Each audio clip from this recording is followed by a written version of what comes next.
बिस्मिल्लाहिर्रहमानिर्रहीम।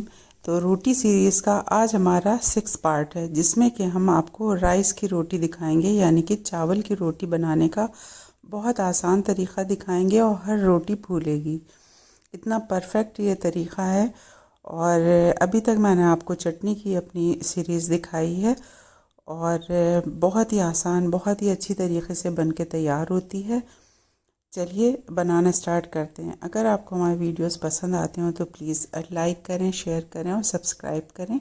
आप सबसे हमारी हम्बल रिक्वेस्ट है। तो देखिए यहाँ पर ये रोटी पिचक भी जाएगी तब भी आप समझ रहे होंगे शायद ये फूली हुई नहीं है, बट देखिए बिल्कुल अलग अलग है, 2 पार्ट में डिवाइडेड है ये। और कितनी पतली रोटी है, ऐसा भी नहीं है कि मोटी मोटी चावल की रोटियां बनी हैं, ऐसा बिल्कुल नहीं है। बहुत ही पतली और एकदम फूली फूली रोटियां बन के तैयार होती हैं। कैसे बनाना है बस इस बात को जानने की ज़रूरत है। आटा जो होता है चावल का बहुत हल्का हल्का दरदरा होता है, सूजी की तरह तो नहीं होता है, उससे बारीक होता है। बट आप छुएंगे, उसको टच करेंगे तो आपको हल्की सी दरदराहट महसूस होगी। बट इसको स्मूथ और चिकना कैसे बनाना है वो हम आपको भी बताएंगे। तो इसके लिए सबसे पहले तो देखिए, हमेशा ही चावल के आटे को छान ज़रूर लीजिए। कभी कभार ऐसा होता है उसमें चावल का दाना टूटा हुआ भी हो सकता है या कोई और चीज़ भी हो सकती है, तो ज़रूर छान लें, जिससे कि आटा जो है वो हमारा जब हम गूँधें तो अच्छा चिकना तैयार हो सके। तो आटे को छान लेने के बाद में इसको थोड़ा चिकना करने के लिए इसमें हम थोड़ा सा नमक का यूज़ करेंगे। अभी तक आपने देखा मैंने नमक का यूज़ बिल्कुल भी नहीं किया है रोटी में। सिर्फ पानी की रोटी जो आपको दिखाई है उसमें नमक ज़रूर ऐड किया गया है, क्योंकि उसमें वेजिटेबल्स पड़ती हैं इसलिए। तो नमक जो है इस आटे को थोड़ा स्मूथ बनाएगा और चिकना और लचीला बनाएगा। तो यहाँ पर बहुत ही बिल्कुल ताज़ा पानी बोल लीजिए या बहुत ही नीम गुनगुना लुक वार्म वाटर यहाँ पर हमें चाहिए है, जिससे इस आटे को हम गूँधेंगे। ठंडा बहुत नहीं होना चाहिए पानी और ना ही खौलता हुआ हो, बस बहुत ही मामूली कि आप फिंगर डालें तो आपको लगे कि हल्का सा ताज़े से कुछ अगला ये है, बस वैसा पानी चाहिए हमें। और हमने 200 ml लिया था ये 1.25 कप आटे के लिए, जिसमें से हमारा कितना यूज़ होगा ये भी हम आपको बताएंगे। इसका डो हमें हल्का सा टाइट की तरफ बनाना है, बट बहुत ज़्यादा लूज़ नहीं बनाना है, लेकिन टाइट भी नहीं बनाना है।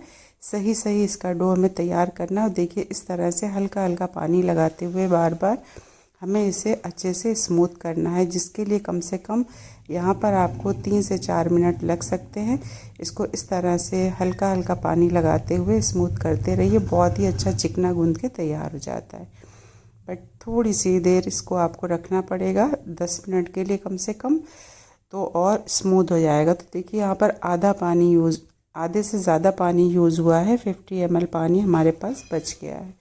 10 मिनट रखने के बाद में देखिए आटा, इसको थोड़ा सा हम कम से कम 1 मिनट के लिए और मसल लेंगे अच्छे से। बहुत ही मामूली सा पानी हाथ पर ले लेंगे, पानी अलग से नहीं डालेंगे, सिर्फ हाथ ही गीला करेंगे और इसी से ऐसे घुमाते हुए हम 1 मिनट के लिए इसको अच्छे से स्मूथ कर लेंगे। उसके बाद में ये हमारा आटा पकने के लिए, यानी इसकी रोटी बनाने के लिए एकदम परफेक्ट तैयार हो जाएगा। अब हमें लेना है यहाँ पर प्लास्टिक की शीट, जिसको कि हम 2 पार्ट में डिवाइड कर लेंगे। इतने बड़े टुकड़े काटिएगा कि रोटी उसके अंदर मिल जाए। और अब रोटी तैयार करने से पहले यहाँ पर तवा गैस पे रख दीजिए, मीडियम फ्लेम पे रखिएगा। बहुत ज़्यादा तवा हमें तेज़ नहीं चाहिए रुमाली रोटी की तरह। रुमाली रोटी के लिए तवे की अलग गर्माहट चाहिए होती है, तो हर रोटी का अपना अपना तरीका होता है बनाने का।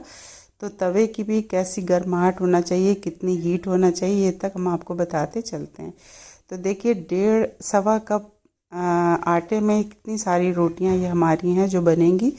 बहुत छोटे छोटे पेड़े लेना है, तकरीबन जितनी बड़ी हम पूड़ी बनाते हैं उतना बड़ा पेड़ा मैंने लिया है। बड़ा भी ले सकते हैं आप, जिससे कि बड़ी रोटी बने, वो कोई इशू नहीं है। बट जो लोग नए हैं उनके लिए ये है कि आप आटे की जब शुरुआत करें तो यहाँ पर छोटी रोटी इसीलिए हम दिखा रहे हैं। इसको आप बड़ी भी बेल सकते हैं, थोड़ा बड़ा पेड़ा लेकर इस तरह से बेलिए, पॉलीथीन के अंदर रख के घुमाते रहिए, बेलते रहिए और पतली रोटी तैयार कर लीजिए।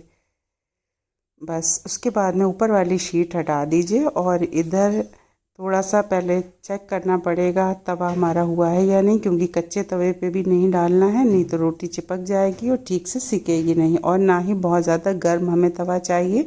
थोड़ा सा आटा लगा के देखिए, आटे में एकदम कलर आता है तो फिर समझ लिए तवा तैयार है। एकदम लो कर दीजिए गैस। उसके बाद में ऊपर की शीट हटाइए और रोटी को तवे पे डाल दीजिए।